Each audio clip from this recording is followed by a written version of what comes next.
Boy Scout walks up to you at the grocery store. They don't say, do you want to buy a $5 box of popcorn for $20? Because you're going to say, no, I'm not going to overpay for that popcorn. But they ask you, would you like to help the homeless? And that's your mission. So let's talk about what our mission is up front. That's what's going to get people engaged. We can talk about the cost later. This is a Security Weekly production. Security Weekly is a resource of Cyber Risk Alliance.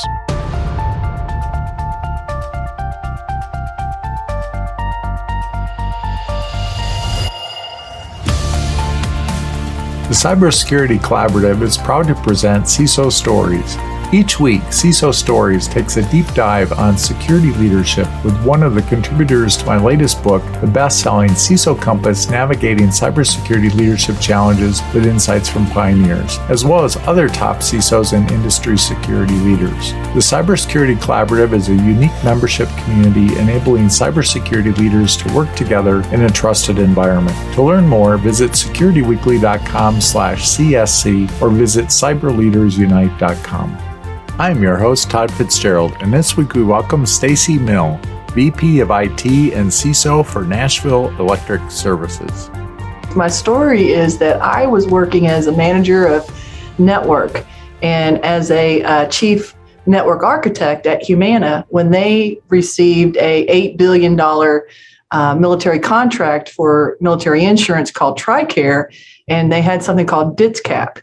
DITSCAP was DoD IT security certification accreditation process to pass your security cert. And they came in and started working with our chief operation officer, and he didn't know how to answer the questions. And they were asking a lot of detailed, technical questions. Where's this? Where's that? And they came to me, and I knew the answers, or at least knew who to go to get the answers. And that went on for the first review. And then the second review, they asked that we get a security officer, and my CIO brought me in and she said, Stacy, we have to have a information security officer, they called him back then, and we think you'd be great. And I said, why would I want to do that? That's worse than change management.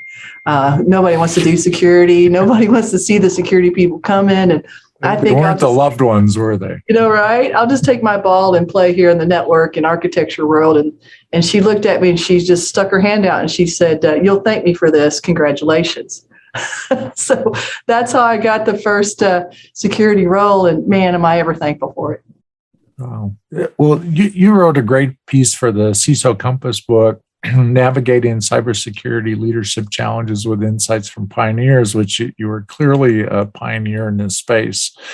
And it was called Women in Leadership: Practical Advice.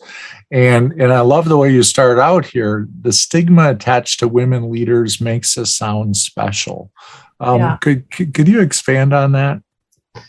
Well, at first, when you're coming in as security, you have to kind of serve two masters in that you have to be technical and you have to have a business mindset.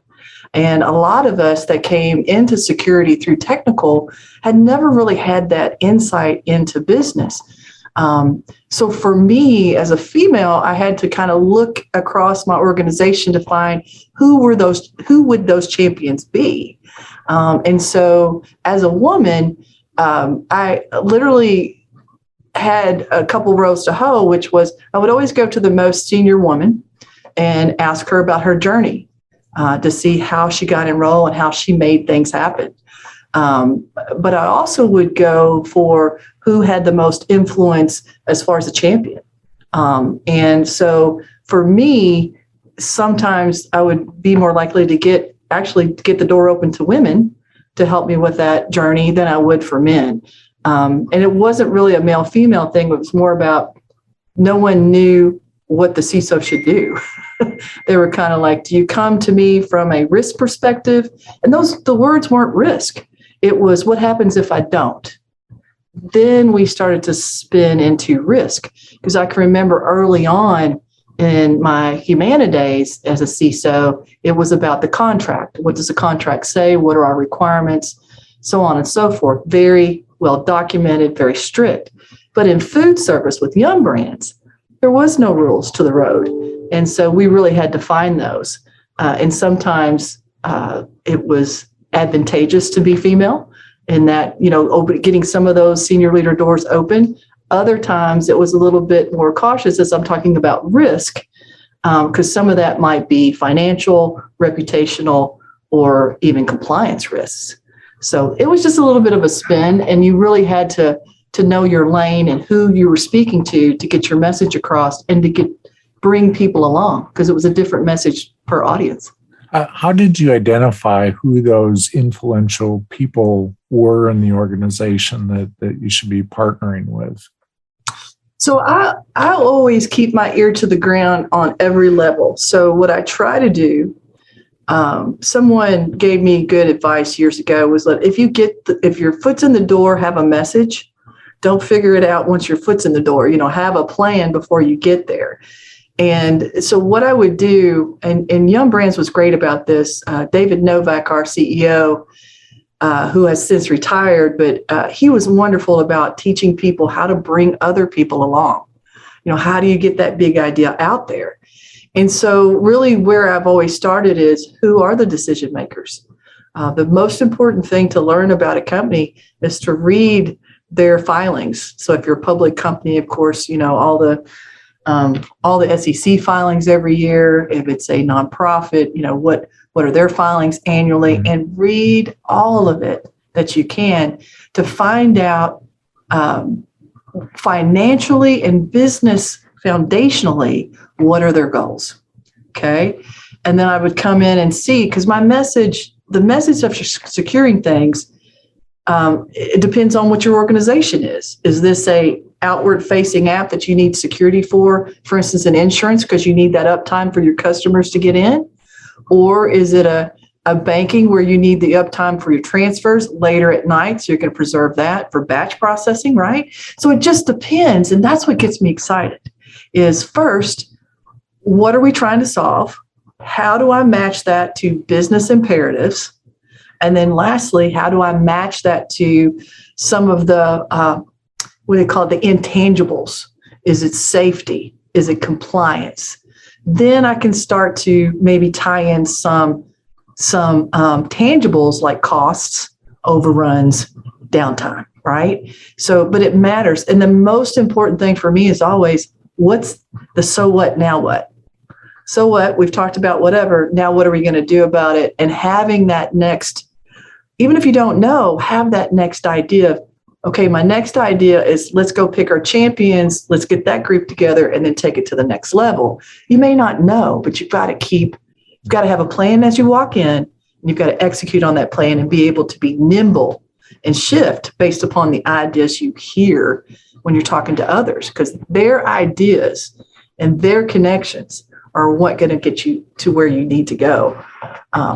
It's your job to get them there. I can see and I can just feel that you're a very good big picture person of looking at those connections. But I didn't start out that way.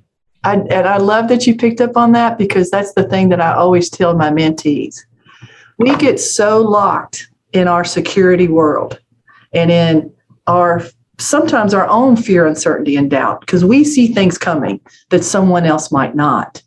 And again, I always go to Bob Poston, who was one of my best leaders at Humana, who always taught me, Stacy, it is your job to make someone else think it's their idea, because they will always champion their idea. So make sure you know the so what, now what. What does that issue mean to them, and how does it impact them personally or their org or whatever, so they will feel and have some connection with it. It's that connection that builds that champion, right? And you talked about, I loved how you talked about, women have been given all these jobs of the carpool lane, of dropping the kids off, and childbirth and all of these things, and then going to work and getting it all done, and then going home and then having more work to do. How you said that women have to work harder at this. What sort of thoughts do you have around that? Well, the old Fred Astaire and Ginger Rogers, she does the same thing, only in high heels and backwards. Same premise. I don't feel the same way as I did, of course, in the 80s, when I was a kid in college and working as a co-op. And I used to get a whole lot of, I cannot tell you how many times, even when I first started at Humana, and I would be the lead engineer and go to meet someone in the lobby to come in. I'll never forget this one time the guy asked me if I was my boss's secretary. And I said, no, I'm actually the lead architect you're here to meet with today. You should have seen his face. And he immediately started apologizing for that, as if that was some kind of dig on me. And I was like, no, I just kind of just rolled with it, right? And now that would be such a huge deal for someone to say that to you. And I got to tell you, it's still there. It's still a little bit pervasive. I mean, just look at the numbers of how many female versus male CISOs, but that's all catching up. I think really, along the way, it's that passion that I bring to the table that really helps alleviate a lot of those fears, uncertainties, and doubts, because it's like I try to be very transparent. And so how I build those champions is keeping that flat org, keeping my ear to the ground to, for instance, the service desks. Who are the people that call you? What groups are really active and participatory in that feedback, right? It's kind of like, because we didn't have all these frameworks of like IT governance. Nobody knew what IT governance was. And what's funny is now fast forward 20 years, when I speak of IT governance, even when I came to Nashville Electric, they hadn't been in that kind of mode set. Software hadn't been technology wasn't driving their business, right? Now that it is, from customer services and financing and all this other, bringing them into IT governance and letting them know that it's everyone's role. I'm a service within a service. I'm a consulting arm within your company. And talking risk now, they get it. I never had that roadmap before. So trying to figure that out, I had to figure it out each layer, each level. And it was easy at Humana in those days, even though it was hard dealing with DOD and dealing with the new NIST requirements and all of that. I had an audience that had to do it, so they were receptive. And I had a group that was building it with that DOD, which is why I became part of the work group, DOD Information Assurance Work Group on security for the TRICARE account, because I wanted to see, and I was very vocal with them about why is it this way? Why do I have to do X, Y, and Z to secure my servers when they can't run? I'm so secure, my network won't run, my servers are rolling over, remember in the early days. So just that going back and forth, that lean in and lean out, really helped me figure out that, hey, we are figuring it out right now, right? So why not lean in and give a lot of discussion to it? So as we figured that out, again, I could go on and on about DITSCAP, bringing that to a Yum Brands or a Car Global is much different. So having them understand, we went through and said, well, what if we don't do PCI compliance? What does that mean to us? And at the time, it was 1 cent of every transaction.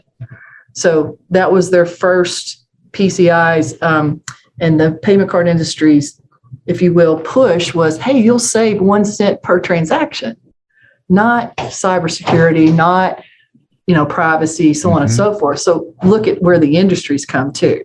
Yeah. So we've had to evolve to keep up with the bad guys. Where I feel like we are now is that we've got to now put in those effective monitoring and start to cut off the bad guys, because we know where they are. We pretty much know where some of this is. Let's do something about it rather than just watch it. The article this podcast is based upon can be viewed in the best-selling cybersecurity leadership book, CISO Compass, Navigating Cybersecurity Leadership Challenges with Insights from Pioneers.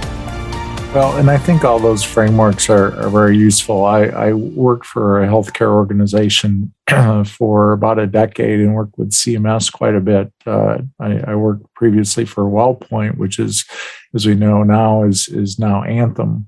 On the Medicare security side. And we grumbled with all the 853 controls that we had to comply with, but now we see that, hey, that was really good stuff. And it's made its way into, many other organizations now. I know when I see Ron Ross, who was with NIST, he's like the godfather of the NIST docs. And because I go back to the early 90s with him, and to see him now, I just thank him. I mean, those are the frameworks.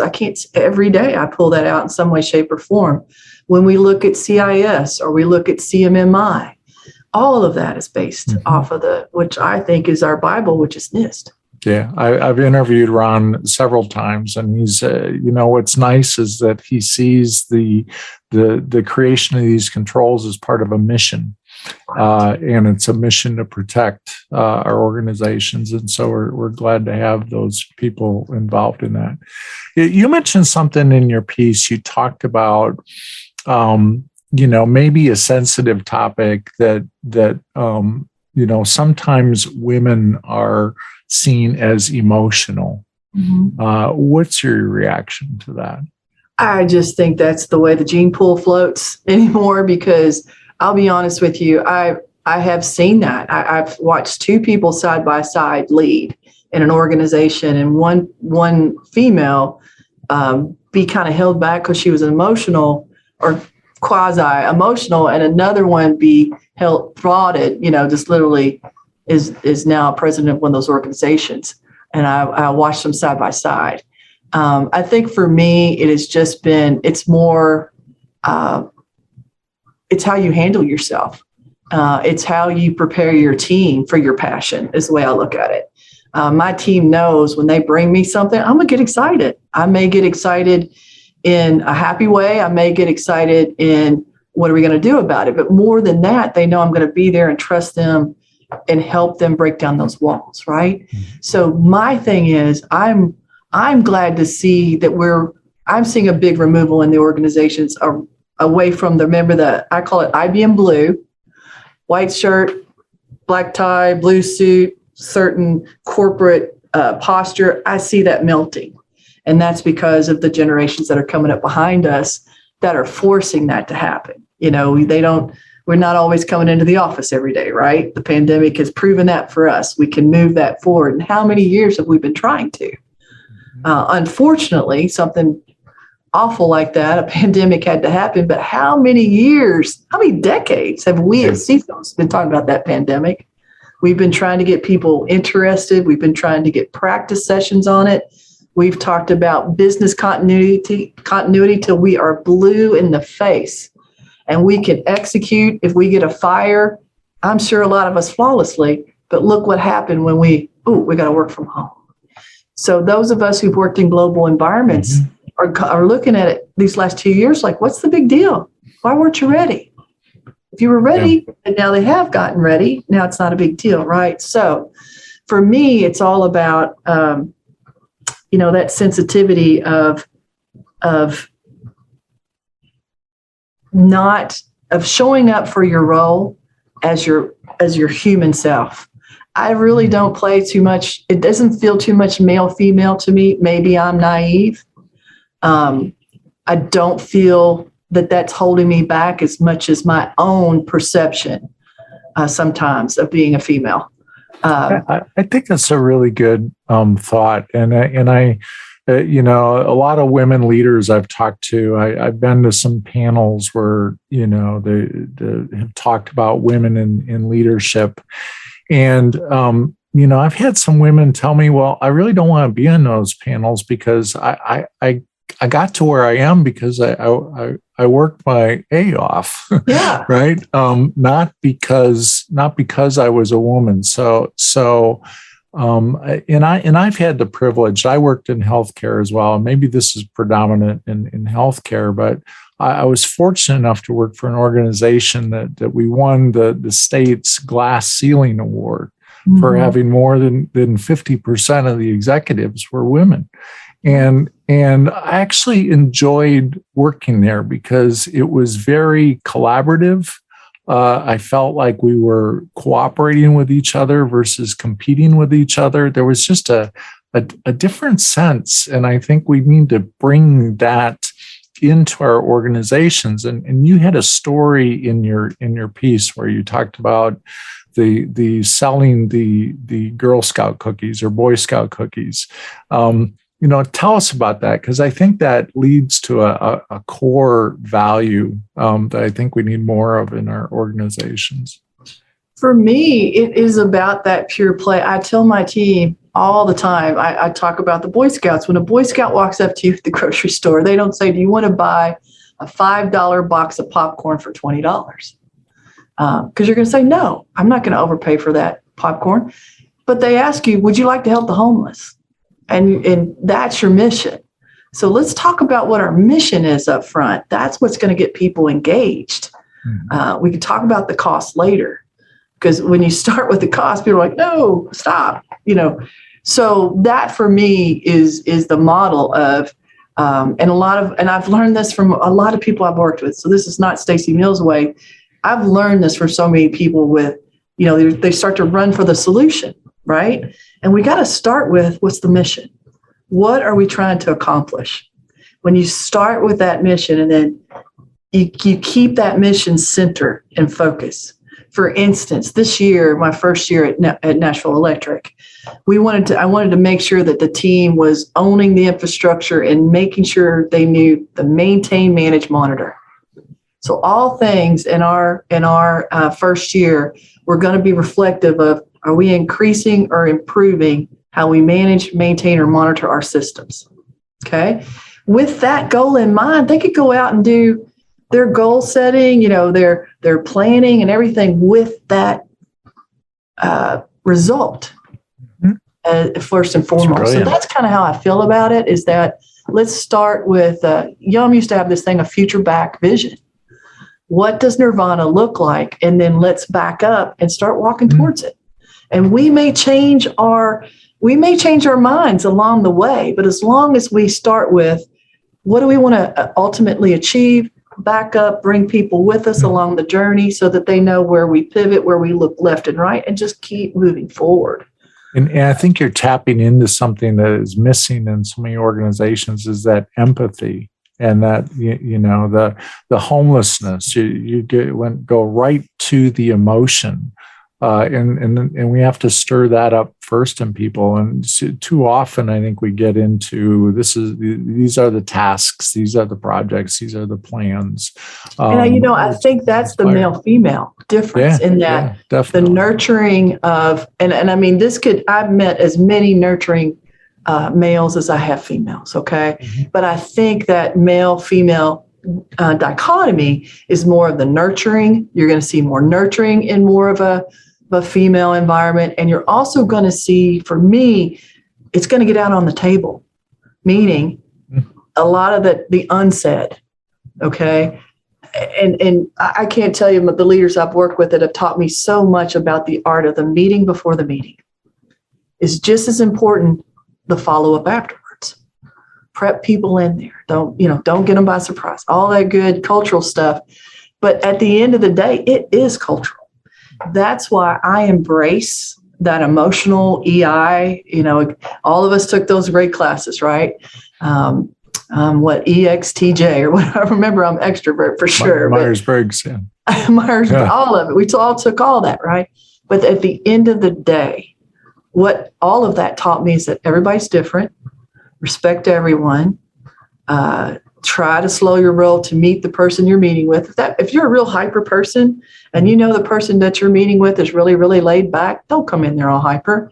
Try as hard as you can, or at least acknowledge that in the room. Hey, I know I'm a little bit much. I'm going to try to get through this without, you know what I'm saying? And let people, that's what I'm learning from my children, is that everybody is special. And that's what I'm meaning. Everybody brings something to the table, whether it's your passion or your calm in the storm or your ability to motivate people.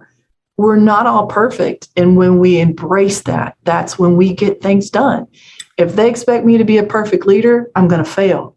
And if I expect, and again, the biggest word, and if I could write this one for everybody, is the hardest thing to accept sometimes is the best from someone else, and knowing the difference of when you should step in. That's what makes a good leader. Those are great insights. And one of my side hobbies is all these personality profiles. And if you look at my bookcase, half of it is leadership material and personality preferences. And it's also why something that rarely would you see in a security book, but in CISO Compass, I devoted a whole chapter to the differences between the generations and the Myers-Briggs personality profiles for exactly that reason. So you're speaking to the choir. This has been great, Stacy, and I appreciate you taking the time. And do you have any final thoughts that you'd like to leave with, emerging CISOs, current CISOs, experienced CISOs as they go along this journey? Yes, find your posse. Find your posse. Find somebody like a Todd Fitzgerald that I know, Todd, I could reach out to you and say, man, here's this big issue I'm fighting.